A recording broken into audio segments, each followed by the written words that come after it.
Hey everybody, this is Dave. This is my XTOOL M1 setup. I just wanted to give a couple of tips that have helped me.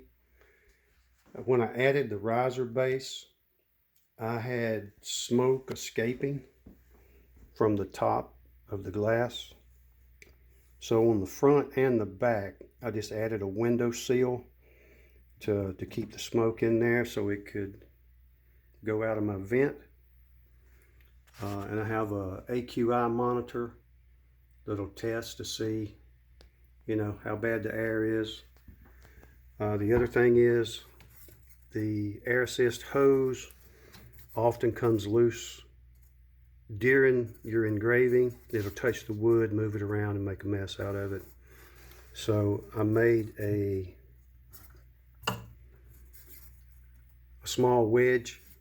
So once the hose is where it needs to be, you just put the wedge back in and it keeps the hose in place. It helped me, maybe it'll help you.